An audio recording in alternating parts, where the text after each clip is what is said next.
आप सभी व्यूअर को मेरा नमस्कार, आदाब एवं सत श्री अकाल। मैं डॉक्टर विजय वर्मा और आप देख रहे हैं आपका अपना चैनल बेट हेल्थ केयर। आज हम अपने चैनल पे एक केस में ऑलरेडी यूनिक केस की जो सीरीज हमारी चल रही है उसमें इस केस को हम ऑलरेडी डाल चुके हैं अपने चैनल पे। बहुत सारे हमारे ऐसे व्यूअर होंगे जो इसको देख चुके होंगे, लेकिन बहुत ज़्यादा इसमें क्लियर आपको शायद समझ में आया हो। जहाँ तक मैं समझता हूँ इस केस को पूरा जब आप देखे होंगे तो बहुत अच्छी तरीके से इसकी जो डायग्नोसिस बनाने में बहुत प्रॉब्लम हुई होगी। इस केस में मैंने भी कुछ गलतियाँ किया है। इस जब केस की पूरी डिटेल में चर्चा करेंगे तब आप उस चीज़ को शायद समझ पाएंगे अच्छे तरीके से। एक्चुअली में इस केस का जो डिटेल है वो पहले आ जाना चाहिए था, लेकिन कई वजह से हम समय नहीं निकाल पा रहे थे, जिसकी वजह से इसका डिटेल आने में काफ़ी देरी लगी। और उसका एक कारण और था कि इस एनिमल को सही होने में ज़्यादा समय लगा, और ज़्यादा समय लगने की वजह से जब तक ये एनिमल सही से रिकवर नहीं हुआ तब तक हम वीडियो को अपलोड नहीं किए। मैं जानना चाह रहा था कि जब तक ये कंप्लीट ना हो जाए, चाहे हमारा ट्रीटमेंट सफल हो या हमारा ट्रीटमेंट असफल होता है तब भी हम अपलोड करने की कोशिश करते हैं, ताकि हमने जो गलतियां की उससे आप सीख सकें। और साथ में अगर सफल होते हैं तो उसको भी हम डिस्क्राइब करते हैं, उसका भी डिटेल में चर्चा करते हैं, ताकि उससे भी आप कुछ सीख सकें। तो आइए सबसे पहले हम जानते हैं इस केस में जब हमको मिला ये तो किस स्थिति में था। एक्चुअली में इस केस में जब मैं गया हूँ उससे पहले ये एनिमल एक लड़का देख रहा था, जिसने बताया कि सर हमारे यहाँ एक भैंस है जो एक डायरिया करना शुरू कर दी है और उसके बाद एकदम से चारा खाना बंद कर दी है। तो उसका ट्रीटमेंट जब मैं बताया था ऑनलाइन तो मैंने इसको ये बोला था कि आप ऐसा कीजिएगा, पहले तो डिवर्मिंग करा दीजिएगा और डिवर्मिंग कराने के बाद उसको आप एंटीबायोटिक में सल्फाडाइमेटिन यूज कीजिएगा। इसके बाद एक स्पासडिक यूज कर लेना, एक मल्टीविटामिन यूज करना। उस लड़के ने ये सारा चीज़ यूज किया। उस कंडीशंस में ये पशु जो है जो डायरिया कर रहा था, डायरिया रुक गया था, लेकिन वो चारा खाना शुरू नहीं किया था। इसके बाद इस केस में जब मैं जाकर के एग्जामिन किया तो पहले देखा कि ये लगातार आवाज़ कर रही थी, एक चीज़। और दूसरा जो स्पेसिफिक चीज़ मैंने देखा कि ये हर किसी को मारने के लिए दौड़ रही है।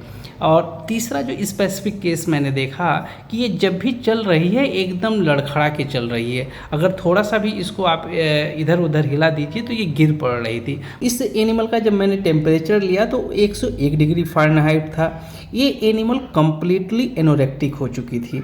जब मैंने इसका ह्यूमन मोटिलिटी एग्जामिन किया तो उसमें एकदम से नील था, मतलब 2 मिनट में एक बार भी ह्यूमन ऊपर की तरफ नहीं आया था। इसके बाद जो वो यूरिनेशन कर रही थी वो रुक रुक के कर रही थी, जैसा कि पशुपालक ने बताया।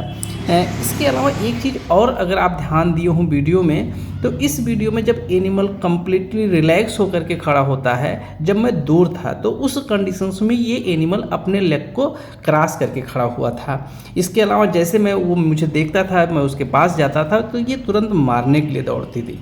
इसके अलावा जब एनिमल को चलाया जाता था तो वो लड़खड़ा के चलती थी, मतलब उसका जो स्टैगरिंग गेट कंडीशंस डेवलप हुई थी।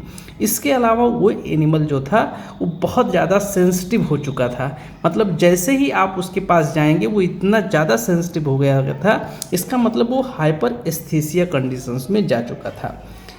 इसके अलावा वो एनिमल एक जगह पे रुकता नहीं था, जैसा कि पशुपालक ने बताया कि वो एनिमल हमेशा इधर उधर चलता रहता था।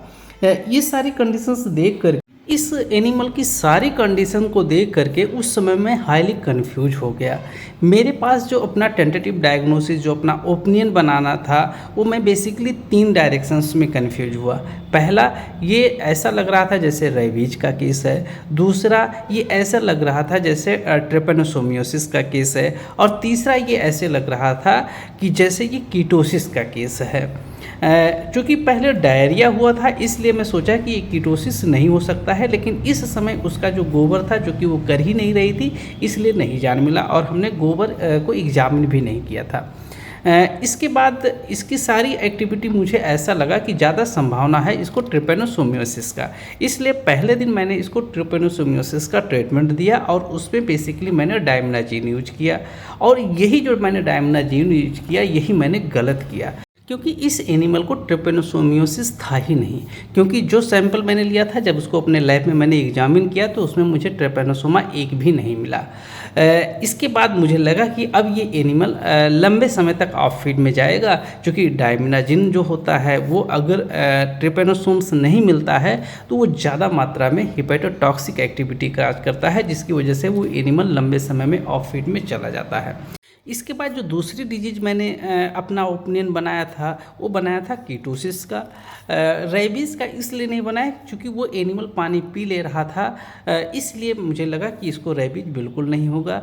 इसके बाद फिर मैंने कीटोसिस पे काम किया और कीटोसिस के सारे ट्रीटमेंट किए, और 2 दिन के ट्रीटमेंट के बाद ये एनिमल काफ़ी हद तक ये लगभग रिकवर होने की स्थिति में आ गया। इस केस पे जो हमने ट्रीटमेंट में यूज किया था उसमें डेक्सट्रोज यूज किया था 10%, इसके अलावा कैल्शियम बोरोग्लूकोनेट का यूज किया था। इसके अलावा इस एनिमल्स में मैंने इंटरलाइट भी यूज किया था। इसके अलावा इस एनिमल्स में चूँकि ये काफ़ी वीक भी हो चुका था, मुझे लगा हो सकता है कहीं इन्फेक्शन भी हो, तो इसलिए ऑक्सीटेट्रासाइक्लिन एंटीबायोटिक जब हम फ्लूइड दे रहे थे उसी के साथ हमने आईवी कर दिया था। साथ में एक स्टेरॉइड यूज किया था डेक्सामेथासोन, उसके अलावा एक मल्टीविटामिन्स यूज किया था जिसमें हम मेकोबोलामाइन का यूज किए थे।